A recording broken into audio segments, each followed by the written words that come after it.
Hello students, myself Kamlesh, Saraswati Vidya Mandir, Barbatsena, Bettiah. हम लोग पहुंच चुके हैं चैप्टर 8 के 7वें पार्ट में। This is the 7th part of chapter 8 named as winds, storms and cyclones. अभी तक हम लोगों ने जितनी पढ़ाई की वहाँ तक हम लोगों ने ये जाना कि पृथ्वी पर हवा बहती है तो क्यों बहती है, उसके कारण क्या है, और पूरे पृथ्वी पर कहाँ पर किस तरह की हवा बहती है, इसके बारे में हम लोगों ने जानकारी प्राप्त की। और इस हवा के फ्लो में हीट का हाथ सबसे बड़ा होता है, यानी कि हीट के कारण ही इस पृथ्वी पर हवा बहती है। कहीं पे ठंडी, कहीं पे गर्मी, इस चीज़ में जो वेरिएशन होता रहता है अर्थ के रोटेशन के कारण, अर्थ के झुके हुए होने के कारण, टिल्टेड होने के कारण, इस कारण से पूरे पृथ्वी पर टेम्परेचर अलग अलग जगहों पर अलग अलग पाया जाता है। जहाँ पे टेम्परेचर कम रहता है वहाँ पे एयर प्रेशर ज़्यादा रहता है, यानी कि हाई प्रेशर होता है। जहाँ पे टेम्परेचर ज़्यादा होता है वहाँ पे लो प्रेशर होता है। और हम लोग जानते हैं कि हवा जो है हमेशा हाई प्रेशर से लो प्रेशर की तरफ मूव करती है, यानी कि ठंडे जगह से गर्म जगह की तरफ। और इसका बेस्ट एग्जांपल हम लोगों ने चैप्टर 4 में लैंड ब्रिज और सी ब्रिज पढ़ते समय देखा था। तो वो कंडीशन हम लोग भी इस चैप्टर में भी थोड़ा अप्लाई करना पड़ेगा। वैसे पिछले वीडियो में मैंने बताया था आप लोग को कि इस पृथ्वी पर हवा कहाँ पर और क्यों बहती है, लेकिन अब एक पार्टिकुलर जगह के बारे में जैसे बात किया जाए, पार्टिकुलर देश के बारे में, चलिए हम आप लोग अपने देश के बारे में बात करते हैं। तो भारत में हवाएं चलती हैं, अलग अलग मौसम होते हैं, और अभी बारिश का मौसम चल रहा है। तो भारत में बारिश अभी क्यों होती है, गर्मी के बाद ही बारिश क्यों आती है, इसके बारे में हम लोग डिस्कस करेंगे। और इसमें भी टेम्परेचर डिफरेंस का सबसे बड़ा हाथ होता है। जैसे कि हम लोग जानते हैं कि मार्च के बाद अप्रैल, मई, जून तक भारत में बहुत ज़्यादा गर्मी पड़ती है, क्योंकि उस समय भारत में सन की स्थिति होती है, यानी कि सन जो है वो ट्रॉपिक ऑफ कैंसर पर चमकता है। और ट्रॉपिक ऑफ कैंसर पर चमकने के कारण चूँकि सन के डायरेक्ट रेज इसमें पड़ते हैं, इसीलिए भारत का टेम्परेचर बहुत ज़्यादा होता है। और उसी समय में जो समुद्री रीजन है, साउथ का पार्ट, जहाँ पे Indian Ocean, Arabian Sea, Bay of Bengal, ये जो पूरा समुद्री रीजन है, पानी का एरिया है, वो भारत के मुकाबले ठंडा होता है, जैसे कि चित्र में आप लोग देख पा रहे हैं। तो गर्मी के मौसम में चूँकि भारत जो लैंड एरिया है उसका टेम्परेचर बहुत तेज़ी से ऊपर की तरफ बढ़ता है, बहुत ज़्यादा गर्म होता है। और उसी समय में जो नीचे का रीजन है, समुद्री रीजन, वो लो टेम्परेचर, सॉरी, वहाँ पे हाई प्रेशर होता है, यानी कि लो टेम्परेचर होता है।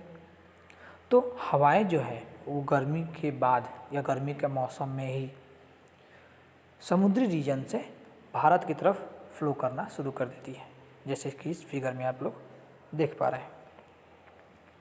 ऐसे डायरेक्शन के बारे में तो आप लोग को पता होगा कि हवाएं जो है वो साउथ वेस्ट से नॉर्थ ईस्ट की तरफ मूव करती हैं। जैसे इसमें आप डायरेक्शन देख सकते हैं, ये जो नीचे साउथ वेस्ट लिखा हुआ है, इधर से हवाएं आती हैं और सीधे ऊपर बहती हुई नॉर्थ ईस्ट की तरफ बहती हैं।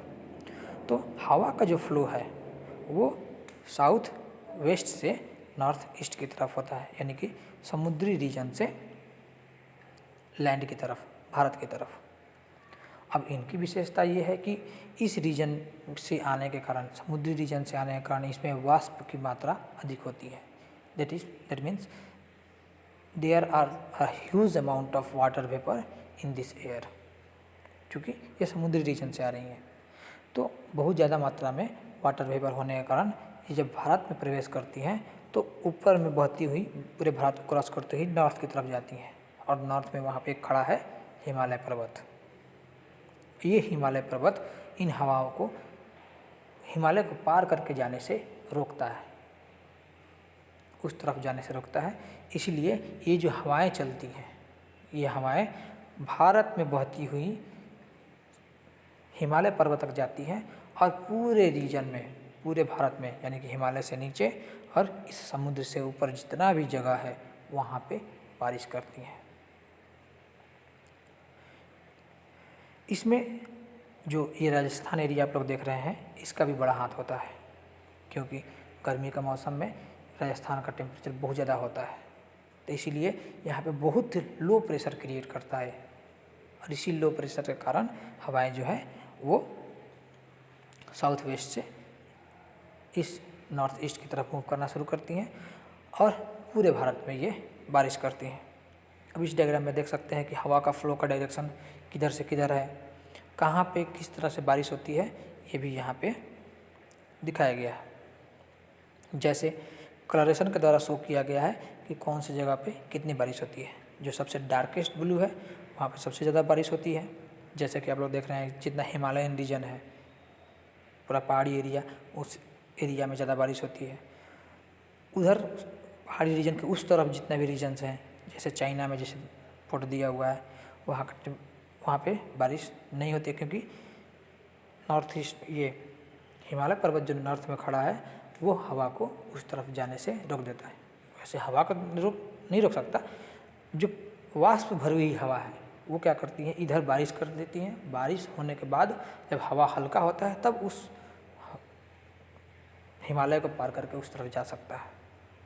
तो चूँकि सारा का सारा बारिश हिमालयन रीजन के इस तरफ, यानी कि इंडिया की तरफ हो जाता है, इसीलिए उधर हिमालय को पार करके जब हवाएं जाती हैं तो वहाँ पे बारिश नहीं कर पाती हैं। तो इसी कारण वहाँ पे बारिश नहीं होता, इन हवाओं के कारण बारिश नहीं होता। अब वहाँ पे क्यों बारिश होती है उसका दूसरा अलग रीज़न है। जैसे चाइना में क्यों बारिश होती है, ऐसा तो नहीं है कि चाइना में बारिश नहीं होती होगी, वहाँ पे बारिश होती होगी, तो उसका कोई रीज़न अलग है। वहाँ पे जो अलग से दूसरी तरफ से हवाएं आती होंगी बारिश करने के लिए, उसका रीज़न हम लोग नहीं जानेंगे, किसी और दिन डिस्कस करेंगे। तो भारत में बारिश होने का हम लोग ये कारण जान पाए। तो भारत में जो बारिश होती है ये गर्मी के बाद होती है, इसी कारण से, क्योंकि गर्मी के कारण ही भारत में लो प्रेशर क्रिएट होता है और हवाएं समुद्र से भारत की तरफ चलती हैं। लेकिन ये कंडीशन जो है ठंडी का मौसम में उल्टा हो जाता है। ठंडी का मौसम में सन जो है वो चला जाता है ट्रॉपिक ऑफ कैप्रिकॉर्न की तरफ, इक्वेटर को क्रॉस करके ट्रॉपिक ऑफ कैप्रिकॉर्न की तरफ चला जाता है और उस समय भारत में ठंडी पड़ती है। और ठंडी पड़ने के कारण चूँकि टेम्परेचर कम रहता है, इसलिए यहाँ पे हाई प्रेशर बनता है और हाई प्रेशर बनने के कारण हवाओं का जो डायरेक्शन है वो ठीक पहले वाले, यानी कि इस फिगर का ठीक उल्टा हो जाता है। यानी कि हवाएं जो है वो भारत से अब समुद्र की तरफ बहना शुरू कर देती हैं। तो गर्मी के बाद भारत में बारिश होती है समुद्र से आने वाली हवाओं के कारण, और फिर समुद्र से ठंडी के बाद जो हाई प्रेशर बनता है भारत में ठंडी के मौसम में, उसके कारण हवाएं उसके ठीक उल्टा दिशा में बहती है। तो इसे हम लोग बोलते हैं रिटर्निंग मानसून। इस फिगर को हम लोग बोलते हैं मानसून विंड्स। लेकिन इस फिगर में जो हवाएं चूँकि उल्टे दिशा में चलती है, इसीलिए हम बोलते हैं रिटर्निंग मानसून, या कभी कभी रिट्रीटिंग मानसून भी कहा जाता है। और इस रिट्रीटिंग मानसून के कारण बारिश बहुत कम या नहीं के बराबर होती है, क्योंकि ये हवाएं जो है वो लैंड से सी की तरफ जा रही हैं। अब लैंड के चूँकि बहुत ज़्यादा मात्रा में जलवाष्प, वाटर वेपर इन्हें नहीं मिल पाता है, इसी कारण ये हवाएं बारिश नहीं करती हैं। ये सूखी हवाएं होती हैं, इनके कारण कोई बारिश नहीं होता है। बारिश होता है सिर्फ और सिर्फ तमिलनाडु में, क्योंकि तमिलनाडु का पोजीशन कुछ इस तरह है कि भारत में जब बारिश होती है तो तमिलनाडु में बारिश की मात्रा बहुत कम रहती है, क्योंकि वहाँ पे एक पर्वत श्रृंखला है जिसे ईस्ट कोस्ट माउंटेन के नाम से जानते हैं। वो पर्वत श्रृंखला के कारण जो बारिश है वो तमिलनाडु में नहीं हो पाती है गर्मी के मौसम के बाद जो बारिश होती है उसके कारण से। लेकिन ठंडी के मौसम में जब बारिश वहाँ पे होती है, इस रिट्रीटिंग मानसून के कारण, यानी कि रिटर्निंग मानसून के कारण, ये जब रिटर्निंग मानसून की हवाएं भारत से समुद्र की तरफ मूव करना शुरू करती हैं तो उनके कारण से तमिलनाडु के रीजन में बारिश होती है। इसीलिए कभी कभी आप लोगों ने देखा होगा या सुना होगा कि चेन्नई में, जो कि तमिलनाडु का राजधानी है, वहाँ पे बाढ़ की स्थिति हो जाती है ठंडी के मौसम में, बहुत ज़्यादा बारिश होती है।